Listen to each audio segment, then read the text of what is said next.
श्री गणेशाय नमः। ओम गम गणपते नमः। श्री गणेश अंक। भगवान श्री गणेश के कुछ प्रसिद्ध भक्त अध्याय का शेष अंश। भक्त सांब शिव शास्त्री। भगवान गणपति के परम भक्त सांब शिव शास्त्री द्रविड़ देश के तुकली नामक गांव में रहते थे। योगेंद्र विजय नामक ग्रंथ रत्न की प्राप्ति के लिए अंकुशधारी महाराज ने इनसे पत्र व्यवहार किया था। इन्होंने उन्हें स्पष्ट लिख दिया था कि उक्त ग्रंथ मेरे पास नहीं है, किंतु गजानन की प्रेरणा से सिद्ध मोनी दत्त योगेंद्र ने उन्हें बुलाकर अंकुशधारी महाराज को भेजने के लिए उक्त ग्रंथ प्रदान किया था, जिसे उन्होंने उनकी सेवा में तुरंत भेज दिया और स्वयं मयूरेश्वर क्षेत्र में जाकर अंकुशधारी महाराज को ग्रंथ प्राप्ति की चमत्कारिक घटना का विवरण सुनाया। परम भक्ति योगी सांब शिव शास्त्री ने श्री चोल देश में अपना नाम श्री भक्त पालक भक्त बतलाया था। ये शिवांश रूप माने जाते हैं। तीव्रतम उपासना के प्रभाव से इन्होंने स्वानंद देश की कृपा प्राप्त की है और उसी शक्ति के प्रभाव से ये पाखंड पथ का खंडन करने में समर्थ सिद्ध हुए। भगवान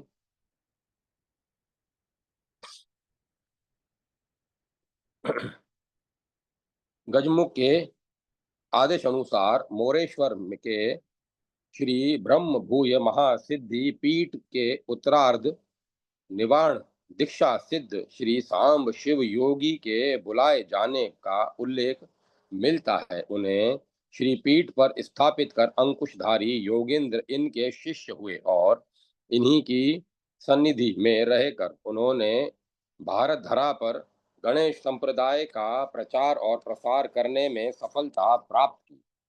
श्री भक्त लंबोदरानंद स्वामी करहाड़ गांव के रहने वाले श्री रामचंद्र गणेश जोशी बाल्यकाल से ही भगवान गजमुख के भक्त थे। व्यस्त होते ही उन्होंने मोर गांव जाकर योगेंद्र मठ में के ब्रह्मानंद योगेंद्र से गणेशोपासना और योगेंद्र संप्रदाय की दीक्षा ग्रहण कर ली। इनका इनका सांप्रदायिक नाम गणेशानंद था, पर सर्वसाधारण में ये लंबोदरानंद स्वामी के नाम से प्रख्यात हुए। लंबोदरानंद स्वामी के नाम से कुछ कामना थी। लंबोदरा स्वामी के मन में कुछ कामना थी। इस कारण वे अपने एक मित्र के साथ श्री परशुराम जी के दर्शनार्थ यत्र तत्र भ्रमण करने लगे। इस प्रकार रेणुकानंदन के दर्शनार्थ उन्होंने पावनतम नर्मदा की परिक्रमा प्रारंभ की। एक दिन परिक्रमा के मार्ग में सहसा उनके सम्मुख श्री परशुराम जी प्रकट हो गए। श्री स्वामी जी के ने अत्यंत विनय पूर्वक उनसे अपनी कामना युक्त की। श्री परशुराम जी ने उत्तर दिया, लालसा पूर्ति के लिए तपश्चरण करो। मैं कहाँ किस प्रकार तपश्चर्या करूं? परम भाग्यवान लंबोदरानंद जी के पूछने पर स्थान और विधि बतलाते हुए श्री परशुराम जी ने कहा, मैंने जिस ब्रह्मगिरी सहाद्री पर तप किया था, तुम उसी कनकेश्वर नामक पुण्य क्षेत्र में रहकर श्री लक्ष्मी गणेश की आराधना करो। वहां तुम्हारी कामना पूर्ण हो जाएगी। इतना ही नहीं, उसी समय श्री परशुराम जी ने श्री स्वामी जी को पीत वर्ण शुभ्र संगमरमर की श्री गणेश लक्ष्मी की और क्षेम लाभ सहित बुद्धि सिद्धि की एक अत्यंत सुंदर मूर्ति देते हुए आदेश दिया। इस प्रतिमा को सम्मुख रखकर ध्यान धारण करना, केवल ध्यान धारण ही करना, यह मूर्ति पूजा के लिए नहीं है। इतना कहकर भक्त हितेशी परम दयालु श्री परशुराम जी अंतर ध्यान हो गए। श्री स्वामी जी ने अत्यंत श्रद्धा पूर्वक हाथ जोड़कर मन ही मन श्री परशुराम जी के चरणों में प्रणाम किया और वहां से कनकेश्वर चल पड़े। यह पुनित क्षेत्र कनकेश्वर कुलाबा जनपदार्थ अंतर्गत अलीबाग तहसील में प्रसिद्ध है। समुद्र तल से लगभग 2000 फीट की ऊंचाई पर अवस्थित इस स्थल की प्राकृतिक छटा अत्यंत मनोहर है। इस एकांत, शांत एवं पावन क्षेत्र से पश्चिम के विशाल समुद्र का सौंदर्य दिखता रहता है। करुणामूर्ति पार्वती वल्लभ शिव का निवास होने के कारण इस पवित्र भूमि की बड़ी महिमा है। लंबोदरानंद स्वामी पुण्य भूमि कनकेश्वर पहुंचकर श्री परशुराम जी के आदेश अनुसार अत्यंत श्रद्धा भक्ति एवं विश्वास पूर्वक श्री लक्ष्मी गणेश को संतुष्ट करने के लिए उनका ध्यान, भजन एवं आराधना करने लगे। भगवान परशुराम की अव्यर्थ वाणी यथा शीघ्र फलद सिद्ध हुई। श्री परशुराम जी का मनोरथ सफल हुआ। श्री स्वामी जी ने उक्त पवित्र क्षेत्र में एक सुंदर गजानन मंदिर निर्माण कराने का निश्चय किया। उनके उद्योग से गणेश मंदिर तैयार हो गया। तदंतर उन्होंने श्री गणेश प्रतिमा के लिए बड़ौदा के नवकोट नारायण और प्रसिद्ध गणेश भक्त गोपाल राव मेरोल से संपर्क स्थापित किया। श्री मेरोल जी ने श्री स्वामी जी की शुभेच्छा का आदर करते हुए यत्न अत्यंत प्रसन्नता पूर्वक सिद्धि बुद्धि और क्षेम लाभ सहित श्री गणेश जी की सुंदर मूर्ति कनकेश्वर भिजवा दी। उक्त प्रतिमा शक संवत 1978 की ज्येष्ठ कृष्ण चतुर्थी सन 1876 ईस्वी के दिन सविधि स्थापित हुई। श्री गणेश जी के उक्त विग्रह का नाम श्री राम सिद्धि विनायक है। श्री परशुराम जी द्वारा प्रदत्त मूर्ति तो उन्होंने उन्हीं के आदेश अनुसार पूजित नहीं हुई। हाँ, उसका दर्शन अवश्य करा दिया जाता है। श्री लंबोदरानंद स्वामी ने अपना संपूर्ण जीवन श्री राम सिद्धि विनायक की सेवा और आराधना में व्यतीत किया। उक्त मंदिर में प्राय पूजन उत्सव होता रहता है, किंतु अत्यंत करुण हृदय श्री स्वामी जी दूसरे के दुख का अनुभव करते ही व्याकुल हो जाते थे। वे दीन दुखियों के दुख एवं रोगियों के व्याधि निवारण के कार्य में भी लगे रहते। श्री गणेश उपासकों का मार्गदर्शन एवं उन्हें प्रत्येक रीति से सहयोग प्रदान करना तो उनका परम धर्म था। श्री गणेश प्रीति प्रतिमा श्री लंबोदरानंद स्वामी ने शक संवत 1824 की ज्येष्ठ कृष्ण सप्तमी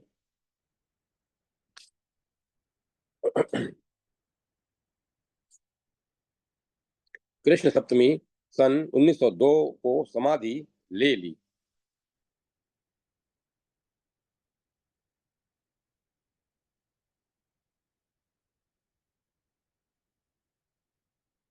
उनकी समाधि श्री राम सिद्धि विनायक मंदिर के समीप है। भक्त राघव चैतन्य भक्त राघव चैतन्य संत तुकाराम की गुरु परंपरा के आदि पुरुष कहे जाते हैं। ये गिरनार से महाराष्ट्र गए थे। उन्होंने लेण्याद्री के समीप भगवान गणेश की उपासना की थी। उनकी रचनाओं से विदित होता है कि ये तंत्र के साधक थे। महागणपति स्तोत्र के रचयिता गणपति भक्त राघव चैतन्य ही थे। भक्त गणेश देवज्ञ समुद्र के तट पर नंदीग्राम नांदगांव में जोशी कुलोत्पन्न ज्योतिष के प्रसिद्ध विद्वान कमलाकर भट्ट भगवान गजमुख के अनन्य भक्त थे। उनके यहाँ प्रतिदिन प्रेम और उत्साह पूर्वक गणपति की उपासना होती रहती थी। उनके पुत्र केशव भट्ट भारतीय ग्रह गणपति के क्रांतिकारी पुरुष कहे जाते हैं। उसी समय आर्य और सौर और ब्रह्म ग्रह गणित के 3 पक्ष थे और प्रत्येक पक्ष अपने दृष्टिकोण से पंचांग निर्माण करता था। किंतु अत्यंत प्रतिभाशाली श्री गणेश चरणानुरागी केशव भट्ट ने ग्रह गणपति और प्रत्यक्ष व्यवहार में कुछ अंतर देखा तो उन्होंने पक्षपात शून्य होकर ग्रहों का परिशीलन प्रारंभ किया। उन्होंने लघु वेधशाला स्थापित की और प्रत्यक्ष ग्रह स्थिति का अध्ययन अनुशीलन करने के अनंतर ग्रह गणित विषयक ग्रह कौतुक नामक प्रमाणिक ग्रंथ लिखा, जिसे प्रसिद्ध ज्योतिर्विदों ने भी स्वीकार किया। किंतु एक बार केशव भट्ट के ग्रहण विषयक गणित में कुछ अंतर पड़ गया। बस द्वेष रखने वाले विपक्षियों ने उनकी आलोचना शुरू कर दी। जब एक मुस्लिम सूबेदार ने केशव भट्ट का उपहास किया, तब वे अत्यंत दुखी हुए।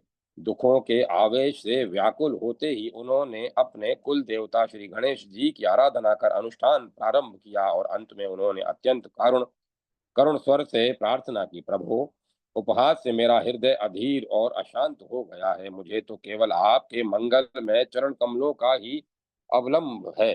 शीघ्र संतुष्ट हो जाने वाले प्रभु, मुझ पर अनुग्रह कीजिए, दया सागर दया कीजिए। करुणा में गजमुख प्रसन्न हुए उन्होंने केशव भट्ट से स्वप्न में कहा, तुम्हारे ज्योतिष की महत्व वृद्धि के लिए मैं स्वयं तुम्हारे पुत्र के रूप में प्रकट होऊंगा। भाग्यवान केशव भट्ट की अधीरता और अशांति दूर हुई।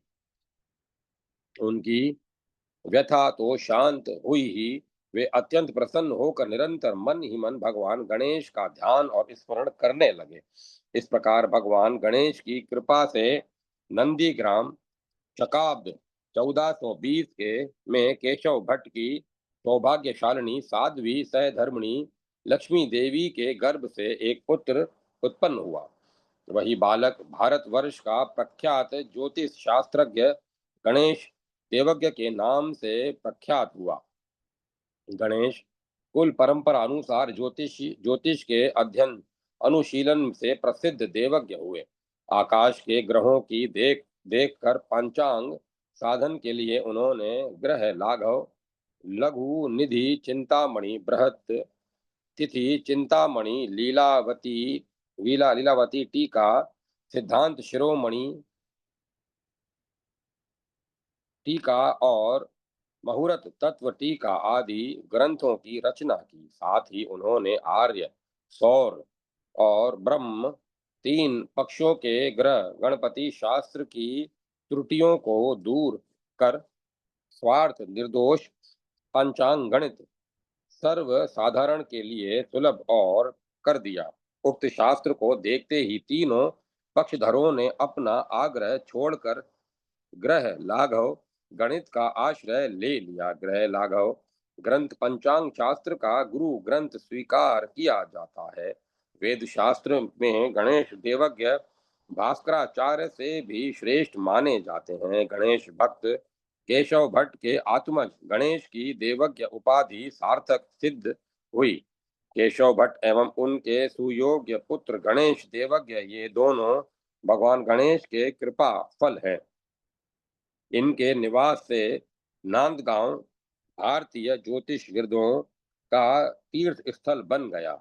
गणेश देवज्ञ के पुत्र का नाम भी केशव था और उनके पुत्र अर्थात गणेश देवज्ञ के पौत्र का नाम भी गणेश ही था।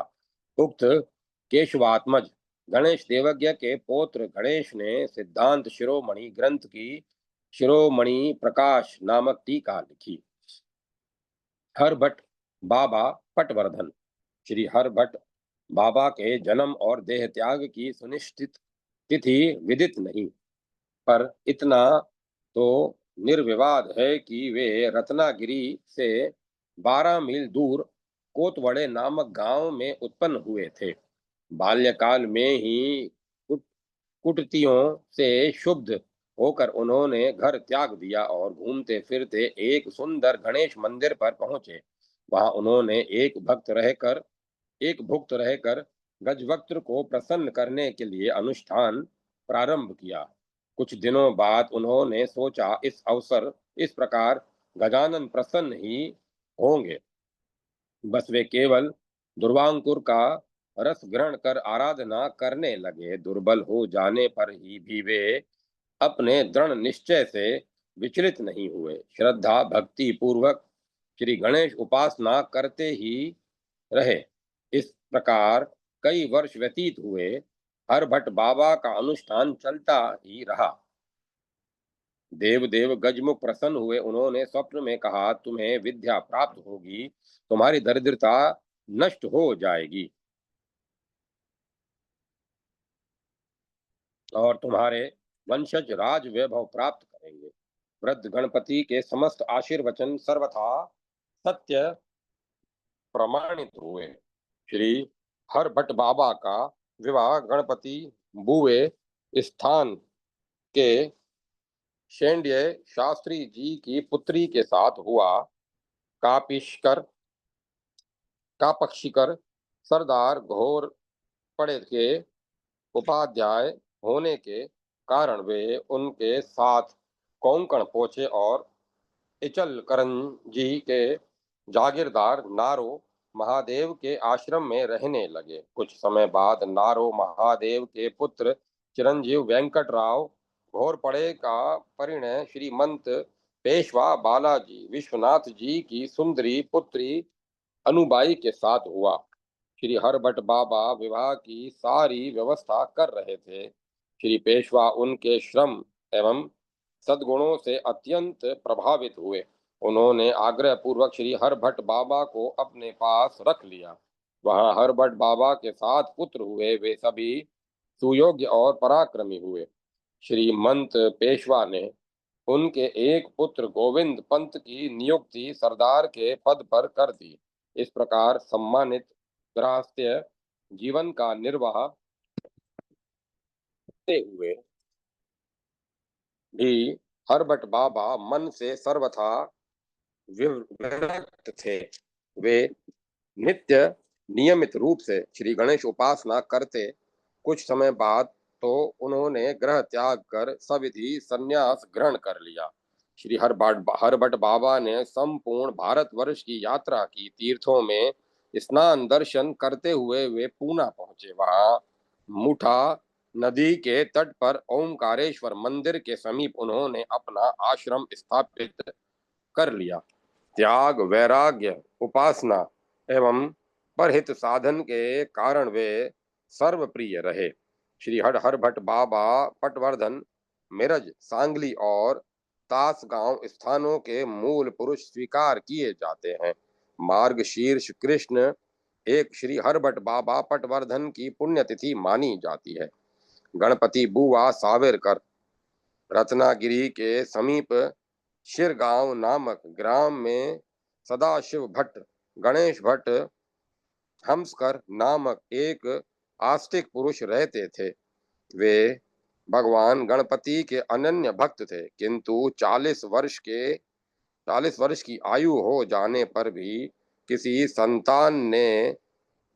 संतान के न होने से चिंतित रहते थे। वे पुत्र प्राप्ति की कामना से पत्नी सहित श्री भल्लालेश्वर, जिला कोलाबा पहुंचे। पति पत्नी दोनों अत्यंत श्रद्धा पूर्वक कठोर नियमों का पालन करते हुए भगवान गजानन की उपासना करने लगे। महसक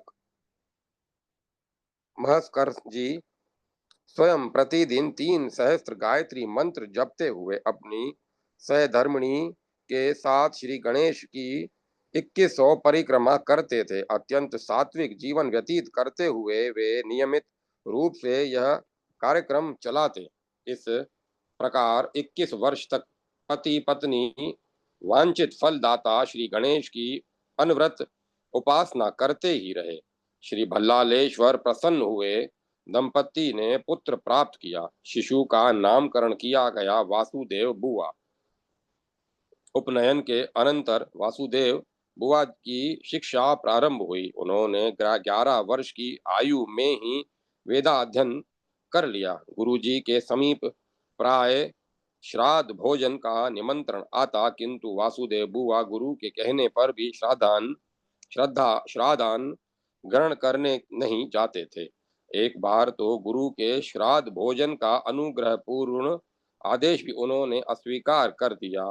तब क्रुद्ध होकर गुरु ने कहा, तुम्हें जहाँ सात्विक राजभोग सुलभ हो वहीं चले जाओ।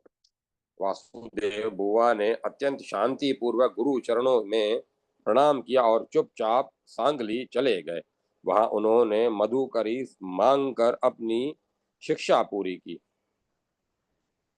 एक बार की बात है, भीषण गर्मी का मध्याह्न काल था। वासुदेव बुआ मधुकरी मांगने गए थे। मधुकरी तो प्राप्त हो गई थी, किंतु तप्त धरती पर उनके पैर बुरी तरह जल रहे थे। इस स्थिति में वासुदेव बुआ वेद की आवृत्ति करते हुए पुण्यतोया कृष्णा के तट पर पहुंचे।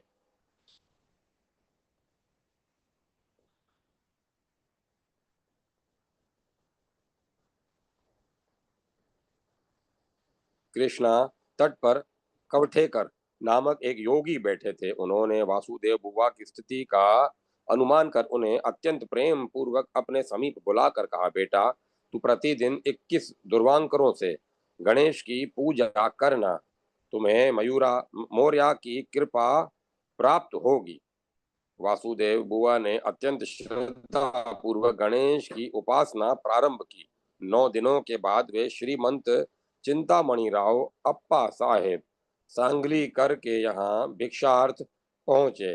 स्वप्न आदेश के अनुसार उन्होंने वासुदेव बुआ को अपने यहाँ रहकर अध्ययन करते रहने का अनुरोध किया। वासुदेव बुआ ने उन्हें उनके यहाँ रहना स्वीकार कर लिया, किंतु तितिशा में वासुदेव बुआ को संपन्न परिवार की सुविधा सो नहीं हो सकी।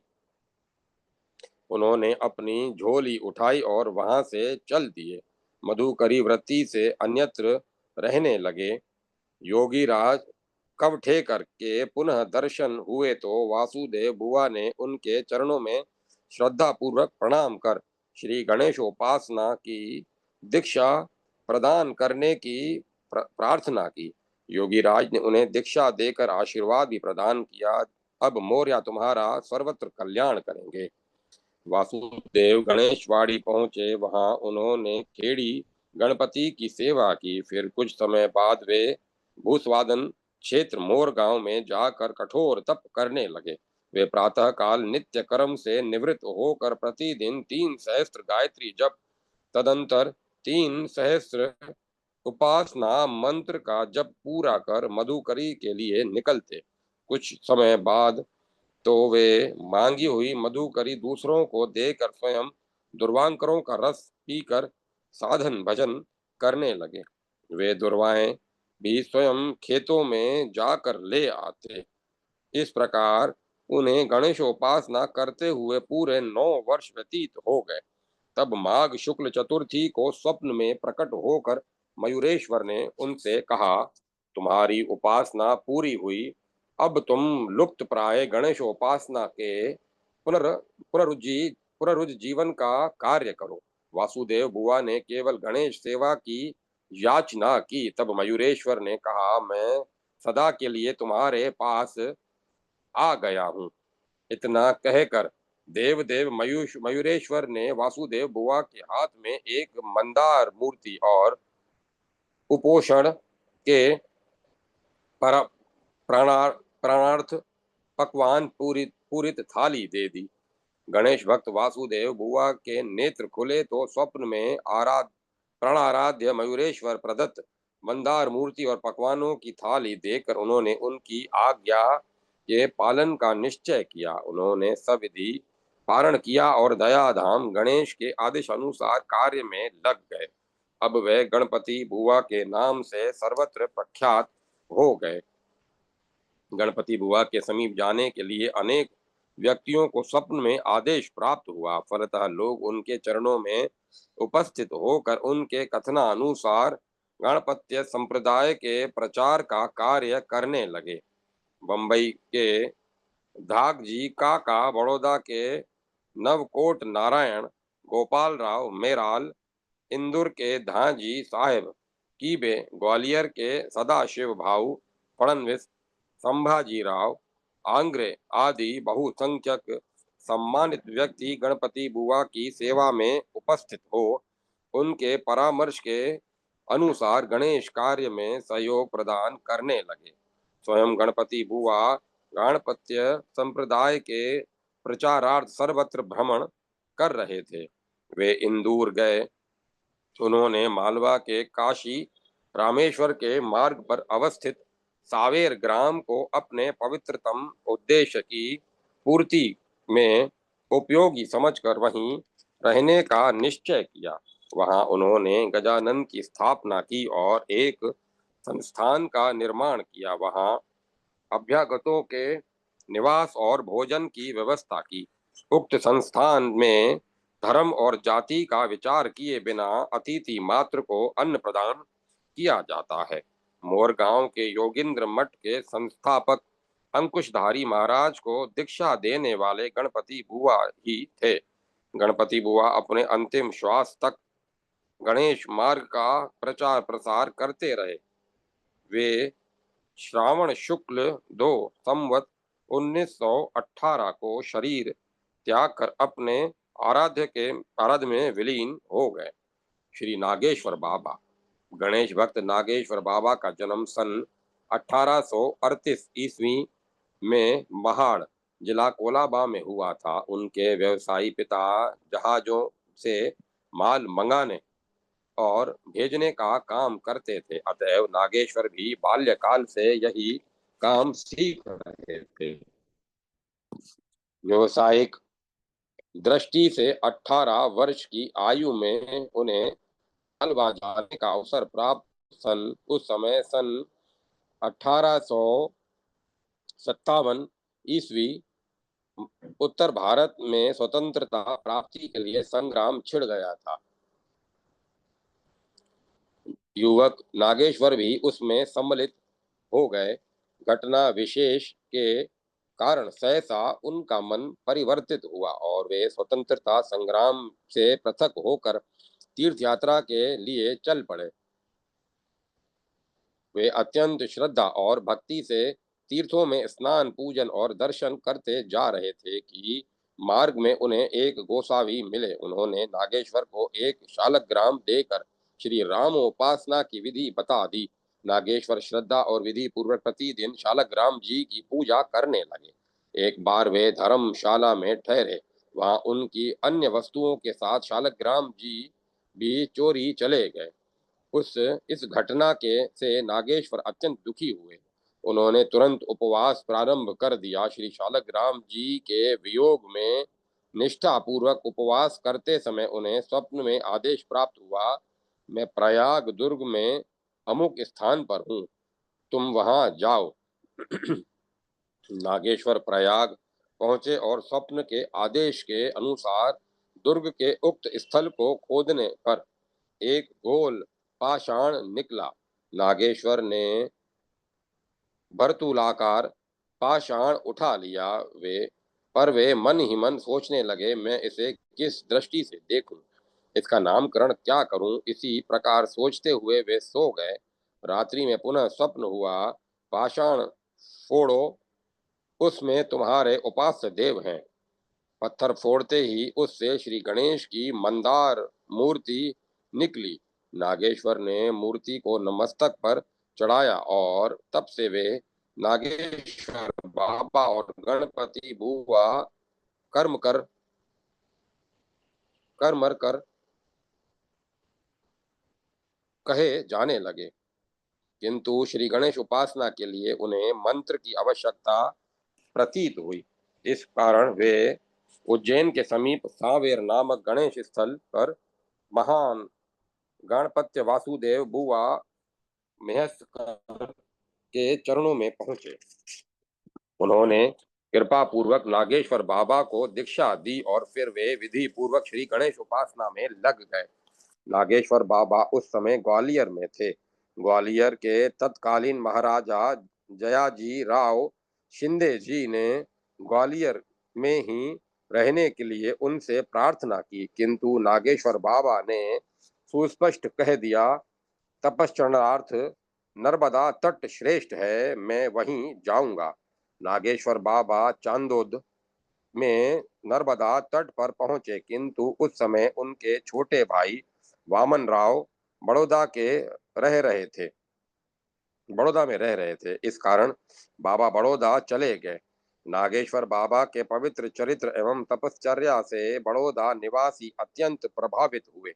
उनके भावपूर्ण मधुर कीर्तन से तो श्रोता झूम उठे। नागेश्वर बाबा के कीर्तन में अधिकांश नगर निवासी एकत्र होते। वहां के प्रेमी भक्तों के अतिशय प्रेमाग्रह के कारण बाबा के लिए वहां से बाहर जाना उत्तरोत्तर कठिन होता गया। उस समय बड़ौदा में महमदावड़ी महमदवाड़ी महमदवाड़ी नामक स्थान सुंदर और श्रेष्ठ था। नागेश्वर बाबा के गुरु घराने का एक गणपति मंदिर भी उसी क्षेत्र में था। महागणपत्य नवकोट नारायण गोपाल राव मेराल के ऐश्वर्य से महमदवाड़ी की ख्याति सर्वत्र थी। वहीं नागेश्वर बाबा ने एक दिव्य एवं विशाल गणपति मंदिर निर्माण कराने का संकल्प किया। समस्त बड़ौदा वासियों ने इस शुभ कार्य के लिए उत्साह प्रकट किया। सिद्धनाथ सरोवर के पश्चिम सुविस्तृत भाग में मंदिर की आधारशिला रखी गई और कुछ ही समय में मंदिर बनकर तैयार हो गया। तदंतर मंदिर में प्रतिमा प्रतिष्ठित करने का प्रश्न उपस्थित हुआ। गोपाल राव मेराल ने नागेश्वर बाबा से निवेदन किया, मेरे पास शुभ्र संगमरमर से निर्मित एक सुंदर गणेश प्रतिमा है, किंतु उसके गढ़स्थल पर किंचित काले दाग हैं। इस कारण अब तक वह मूर्ति कहीं स्थापित नहीं की जा सकी। नागेश्वर बाबा ने उस प्रतिमा को मंगवा कर देखा तो वे अत्यंत प्रसन्न हुए। उन्होंने कहा, यह तो भगवान गणपति के अवतार की मूर्ति है। सिंदूरासुर के वध के समय क्रोधावेश में भगवान गजानन ने गढ़स्थल से जो मदस्राव होने लगा था, ये काले दाग उक्त मदस्राव के ही चिन्ह है। इस मंदिर में यही दुर्लभ मूर्ति प्रतिष्ठित होगी। श्री नागेश्वर बाबा ने श्रावण कृष्ण 5 संवत 1929 के दिन समारोह पूर्वक उक्त मूर्ति की प्रतिष्ठा कराई। वहां उक्त अवतार मूर्ति की पूजा अर्चा विधि पूर्वक की जाती है और प्रतिवर्ष वैशाख पूर्णिमा, ज्येष्ठ शुक्ल चतुर्थी, भाद्रपद शुक्ल चतुर्थी और माघ शुक्ल चतुर्थी के अवसरों पर अत्यंत उत्साह पूर्वक गणेश जन्मोत्सव मनाया जाता है। बड़ौदा नरेश के राजवंश के सभी लोग नागेश्वर बाबा को पिता तुल्य सम्मान प्रदान करते थे। गणेश जी के अनन्य भक्त परम तपस्वी बाबा 15 फरवरी सन 1928 ईस्वी के दिन स्वानंद धाम वासी हुए। गणेश उपासक गोपाल राव मेराल बड़ौदा के धन संपन्न ब्राह्मण वंश में उत्पन्न हुए थे। वे बाल्यकाल से ही भगवान गणेश के भक्त थे। गोपाल राव सदाचार संपन्न तो थे ही, शम दम त्याग एवं तितिक्षा से पूर्ण जीवन निर्वाह करते थे। संपत्ति जनित दोष उन्हें स्पर्श तक नहीं कर सके। ब्राह्मण पुत्र होने के कारण प्रारंभ में उन्होंने अध्ययन किया और गृहस्थ्य जीवन में प्रविष्ट होते ही बड़ौदा में अपने आराध्य देव गण भगवान गणपति का एक सुंदर मंदिर निर्माण करवाया। गोपाल राव जी सर्व साधन संपन्न थे, तथापि श्री गणेश के विग्रह की सेवा पूजा प्रातः काल से शयन पर्यंत अत्यंत श्रद्धा एवं प्रीति पूर्वक वे स्वयं करते। परशु कमल मोदक एवं अभयद युक्त प्राण आराध्य की सेवा के बिना उन्हें कुछ भी प्रिय नहीं लगता था और उनके उपास्य देव विनायक उनकी सेवा से संतुष्ट थे। इसका प्रमाण भी प्राप्त हो जाता था। भगवान गणेश के अनन्य भक्त गोपाल राव प्रतिदिन देव देव गणेश का षोडशोपचार के से पूजन करते, उन्हें षडरस नैवेद्य अर्पित करते, तदंतर ब्राह्मणों को भोजन प्रदान करके ही पत्नी सहित प्रसाद ग्रहण करते। गोपाल राव ने अपने मनुष्य जीवन का प्रत्येक पल और संपत्ति का एक एक पैसा अपने इष्ट की सेवा पूजा, उनके मंदिरों के जीर्णोद्धार तथा गणेश उपासकों की प्रत्येक रीति से सत्कार सहायता में व्यय किया। वे प्रतिपल गणेश नाम का जप करते रहते। गणेश भक्ति उनके जीवन का आधार थी। वे महाराजा मल्हार राव के दीवान थे। मेराल मंदिर के द्वारा आज भी उनका पावन स्मरण हो जाया करता है। रघुनाथ महाराज गोड़ बोले। रघुनाथ महाराज गोड़ बोले का जन्म शकाब्द 1804 की मार्गशीर्ष पूर्णिमा के दिन हुआ था। अत्यंत प्रतिभाशाली रघुनाथ महाराज के पूर्व के संस्कार अत्यंत शुभ थे। 10वें वर्ष में ही जब वे पाठशाला जा रहे थे, एकांत वन में उन्हें श्री विठल का प्रत्यक्ष दर्शन हो गया। बस उन्होंने अध्ययन छोड़कर शास्त्रोक्त उपासना ज्ञान के लिए काशी की यात्रा कर दी, किंतु काशी में किसी योग्य गुरु के न मिलने से वे पुनः वापस लौट आए। परम भाग्यवान रघुनाथ महाराज को भूसावल गांव में जगजननी ललितांबा ने दर्शन देने की कृपा की। भगवती जगदम्बा की सत प्रेरणा से नांदेड़ गांव में सिद्धपुरी के रहने वाले नागेश शास्त्री ने उन्हें श्री गुरु परंपरा नामक ग्रंथ पढ़ने के लिए दिया। श्री रघुनाथ महाराज संस्कृत से सर्वथा अपरिचित थे, किंतु जगदीश्वरी के अनुग्रह से ग्रंथ का स्पर्श करते ही उन्हें संस्कृत का ज्ञान स्वतः हो गया।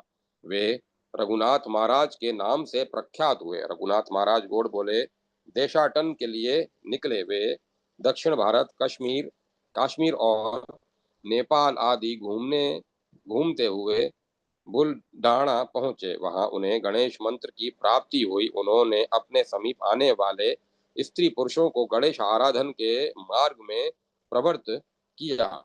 आज भी उनके शिष्य परिवार भगवान गजानन की उपासना में लगे रहते हैं। उन्होंने 1 अगस्त सन 1946 ईस्वी को समाधि ग्रहण की। नरेश नागेश पंडित शेष नागेश पंडित नांदेड़ के प्रसिद्ध विद्वान गोपाल पंडित के पुत्र थे। सगह सिद्धिदाता भगवान गणेश की इन पर अद्भुत कृपा थी। एक प्रख्यात आख्यायिकाओं में प्रसिद्ध है कि अपने भक्त नागेश पंडित के पुत्र को सुलाते समय स्वयं भगवान गणेश डोरी पकड़कर पालने को झुलाया करते थे। गणेश पंडित की निम्नांकित संस्कृत आरती महाराष्ट्र में अत्यधिक प्रिय है। विघ्नवंता विनाशनन प्रभु मुख कमलम इत्यादि, जिनका उत्तम प्रभा से विभास मान मुखार विंद विघ्न रूपी अंधकार का विनाश करने वाला है। जो दिव्य ज्ञान जनित आनंद में मग्न रहते हैं, जिनके एक ही निर्मल दंत प्रकाशमान है, जो मोदक मिष्ठान से मुदित रहने वाले देवता हैं, विजय और मंगल के अवसान स्थान है, जिनका मुख हाथी के मुख के सदृश है तथा जो मनोवांछित फल देने वाले हैं, उन श्री गणेश की मैं वंदना करता हूँ। हे मंगल मूर्ति देवता, आपकी जय हो, जय हो, जय हो। शुभ मुहूर्त में आपकी पूजा की गई है, इसे तथा इस दीपमयी आरती को आप स्वीकार करें। जय देव, जय देव।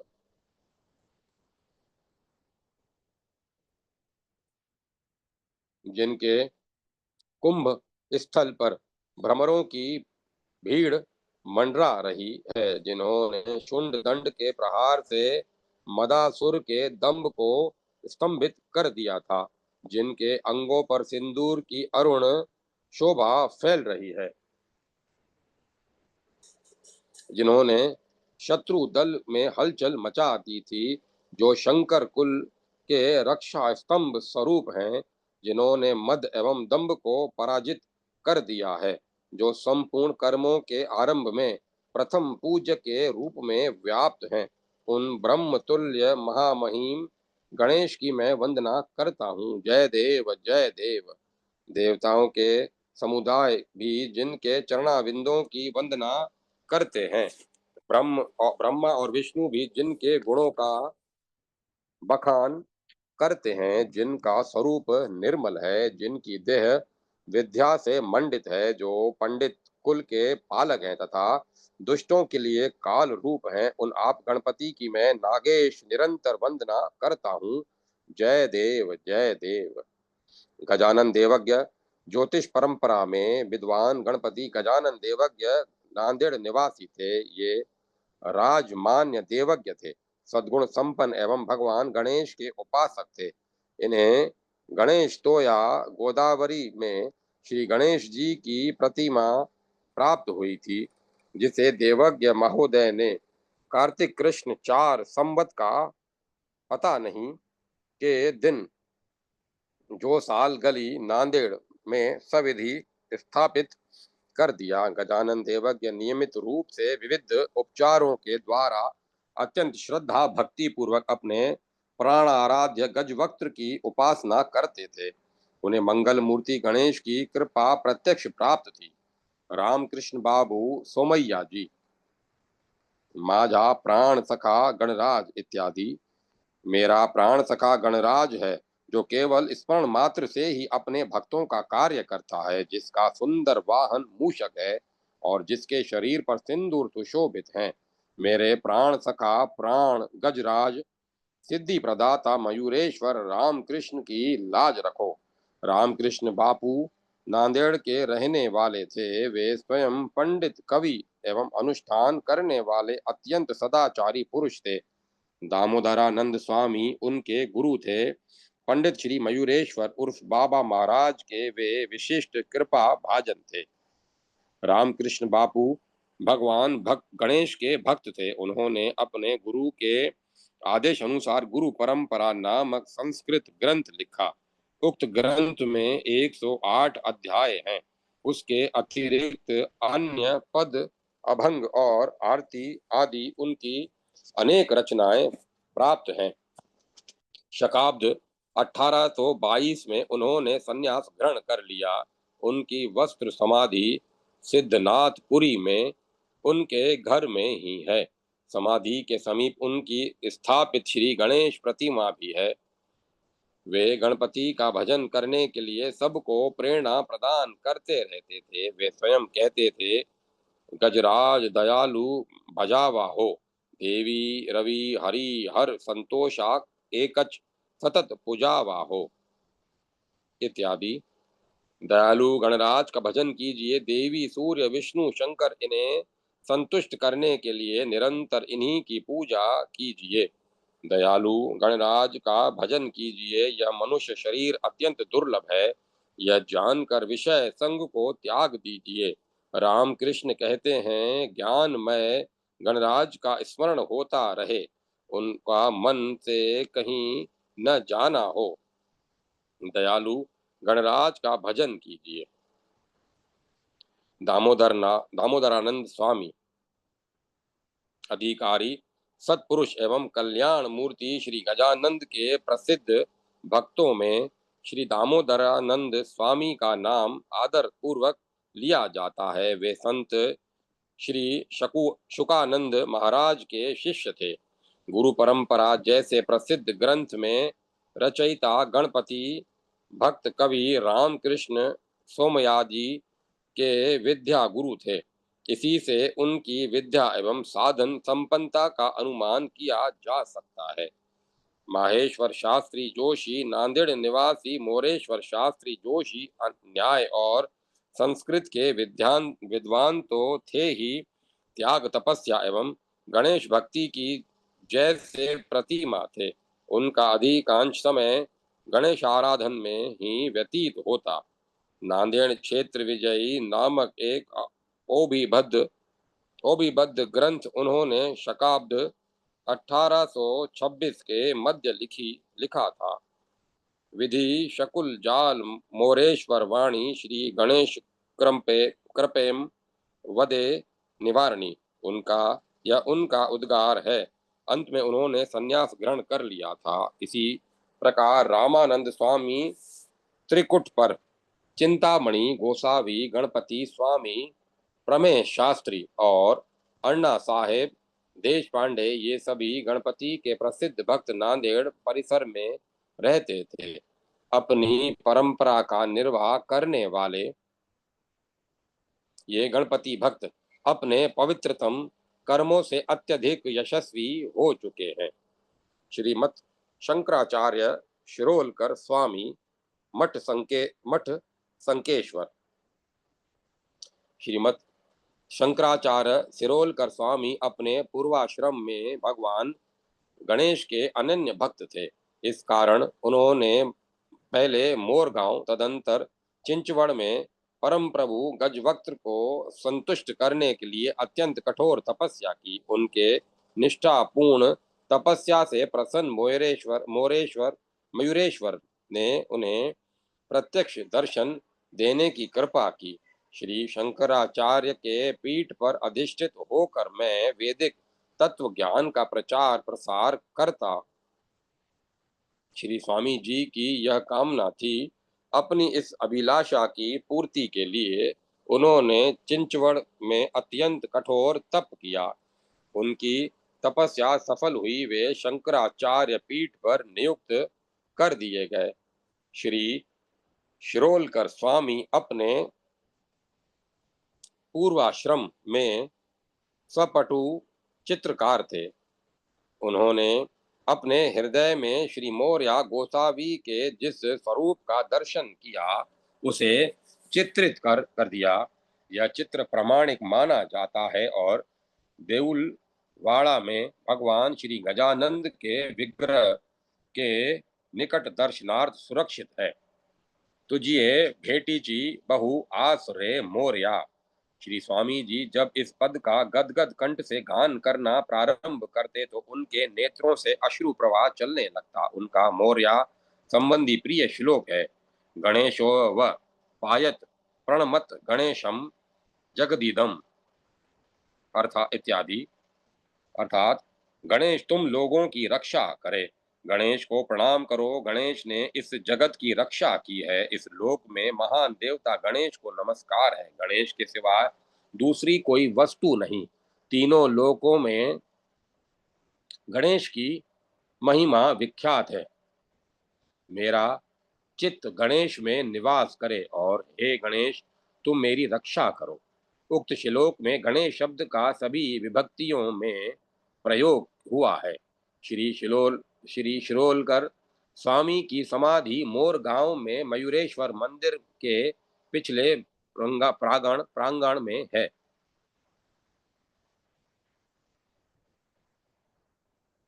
भक्तराम मल्हारी। गणेश वांग्मयोपासकों में भक्त मल्हारी अथवा मल्हारी का नाम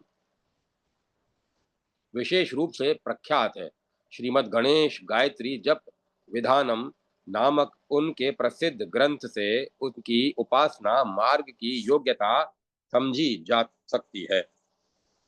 छप्पन गणेश स्थान नामक मराठी भाषा में उनका एक प्रसिद्ध कटाव है। भक्तराम मल्हारी के कुल देवता मल्हारी थे, पर उनके उपास्य देव गणेश थे। उनकी रचना तो प्राप्त होती रहे, किंतु उनके समय का पता नहीं चलता। मराठी में भगवान गणेश एवं चतुर्थी व्रत आदि पर उनके अनेक सुंदर पद प्राप्त हैं। गणेश स्तवन गजानन गजानन भजरे मना, अशी काय नर्तनु एविल पुनः इत्यादि। चतुर्थी व्रत विघ्नेशा व्रत हे चतुर्थी बरवी काम माझा मांझी न पूर्वी इत्यादि।